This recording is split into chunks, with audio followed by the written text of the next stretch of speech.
Hey, good morning. Happy Friday, everyone. Welcome to another edition of PT on Ice. My name is Dr. Jason Lunden. I head up our endurance athlete division. And today we are going to be talking about that it is shin splint season. So, what does that mean?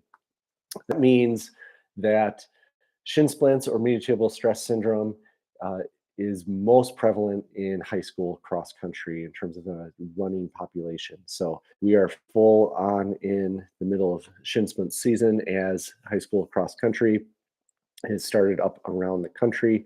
And depending on where you're at, you've either just finished, your first full true practice, or your athletes have, or they're a couple weeks in. So today we'll be talking about just reviewing what shin splints or medial tibial stress syndrome is, how to identify it, how to um, differentiate it from bone stress injury, and then using an and not or approach for treatment. So shin splints or medial tibial stress syndrome, if you look at the literature and in the most consensus is that it is truly injury to the crural fascia of the soleus and flexor digitorum longus. And so uh, it, other literature tends to suggest that it is truly the initiation of a bone stress injury too. So a little bit of conflicting evidence there. However, what really sets medial stress syndrome or shin splints apart from bone stress injury is that it's typically bilateral and it has a pretty broad area of pain for the athlete. So it's going to be on the posterior medial tibial border is where the pain should be located if it truly is shin splints or medial tibial stress syndrome, um, and would be at least 3 finger breaths, so like this amount in length, or broader in terms of the area of pain. So when you're palpating that athlete's shin, you're going to ask them when it starts to be painful, make a mental note of where that is, and then keep palpating and then asking them when it no longer is painful. And if that area is 3 finger breaths or wider, you can be fairly confident that that is truly medial tibial stress syndrome and not a bone stress injury. If it's a bone stress injury, it's going to be much more focal pain, um, to an area less than 3 finger breaths. And typically it's going to be unilateral. So with shin splints, the hallmark is that it truly is an overuse injury and a loading issue. So it's going to present early on in the season for these high school cross country athletes, typically after the first 2 weeks of practice. And uh, Mitch Raw did a really nice study over 10 years ago now, looking at factors that are associated with the development of shin splints in a cross country population. So, with that, things that stood out are overall lower summer training volume, uh, some characteristics with their gait, typically a lower step rate, and prolonged pronation um, during stance. So first, if we look at that lower training volume over the summer, what what happens is you have these novice running athletes uh, getting into their cross country season. They're supposed to be doing their summer training, as probably a lot of you know. Many of them do not, and then they hit either captain's practice or the first true practices, formal practices of the season, and are hit with a huge increase in their running volume because they haven't been running all summer. And so, because of that, it just becomes a real load management issue. That's where the development of symptoms are. If those athletes rest and avoid pain, their symptoms will go away.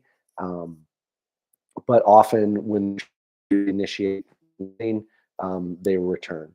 And so looking again at the literature, there's for what a how common a issue it is for runners. There's real paucity literature looking at tibial stress syndrome. There are a couple studies that looked at uh, typical length and duration of symptoms to resolution of symptoms. One of them showing 70 days being the the mean, and the other study showing 6 months. So it definitely can ruin someone's season, and be present for the entire cross country season, if not managed appropriately. So we do want with these athletes to scale back mode and have them cross train, to keep up their cardiovascular and hopefully their cardiovascular fitness while they're managing. So first and foremost treatment is that load management. Second is symptom management, and this can look at several different ways, but it all involves treatment of the soft tissue around the tibia, mainly the soleus and flexor digitorum longus. So this could be just using soft tissue massage, instrumented soft tissue massage, myofascial cupping, or trigger point dry needling at those muscles. That really seems to help a lot with alleviating symptoms, and providing these athletes a window to where they can build up their load tolerance, which is the third main treatment arm for this in our and not or philosophy, with just doing some general training for the lower legs, not forgetting to do resisted ankle dorsiflexion, inversion, eversion, and plantar flexion, as well as uh, looking at improving the strength of the foot intrinsics as well. So doing your toe yoga, even just as simple as banded resisted for dorsiflexion, inversion, and then some form of heel raise, moving to weighted heel raises, and progressing with that. And then our fourth option, treatment arm that we should be assessing and then addressing is looking at their mechanics. So getting on the treadmill, taking a look at their running mechanics, and then seeing if there's anything that we see that could be influencing the stress to that area, mainly if they're exhibiting an overstride pattern. So have a foot inclination angle, so where their foot, the heel, is hitting the wrist, and we're looking at the angle of the sole of the shoe to the running surface, so not truly dorsiflexion, just a foot inclination angle, um, being greater than 20 degrees, uh, decreased knee flexion at initial contact, less than 20 degrees of flexion at initial contact, and then foot to center mass being excessive. So if we were to drop a plumb line off that runner's ASIS and we see a lot of space between that plumb line and the patient's heel, that is going to be characteristic of in foot to center mass um, displacement attack. All of those three um, components being what we would call an overstride pattern. So that work we can address really well with doing step manipulation. So if we calculate their cadence, or their step rate uh, at during that gait analysis, and their self-selected step rate is 160 steps per minute. For doing step rate manipulation or cadence manipulation, we're going to have them increase their step rate while running at the same speed by 10%. So we'd go from 160 in this example to 176 steps per minute, and utilizing a metronome for feedback with that, and then either having the athlete run on a treadmill where speed can be a constant, or have a running partner who can component of running gait that seems to influence the development of medial tibial stress syndrome is prolonged pronation or lack of control with pronation during stance. So again, this we would be able to observe during a running gait analysis. And then as far as treatment, during the season, we would temporarily want to put them in a more supportive shoe or in a temporary back to help add some support there and decrease the excursion of excursion with pronation. And you can see a lot of athletes will get quite a bit of relief with this, and it will allow them to continue to train with less pain or no pain in their shins. But again, this should be temporary for the vast majority of athletes, and we're going to want to build up their capacity to control that pronation through strengthening in the long run. So again, shin splints or medial tibial stress syndrome, this is the season right now. High school cross country is where it is most, the running population where it is most prevalent. Certainly, if you're in a community where there's a college too, and you have a ROTC program, that seems to, we get a lot of ROTC athletes in this too, as that's bumping back up. It's characterized by a rapid increase in their training volume with running, and just not having the capacity to handle that. And that seems to be really the main component in the etiology of developing shin splints.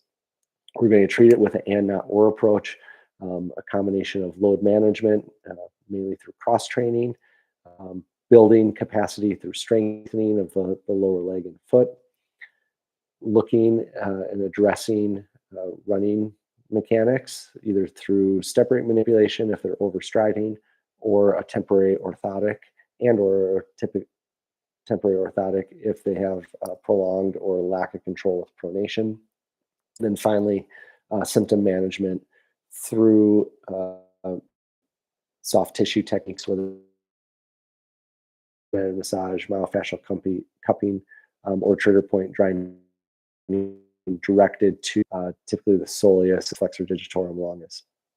So taking that and not or approach really should help you to be able to manage shin splints well with these athletes. You know, it's right at the start of their season.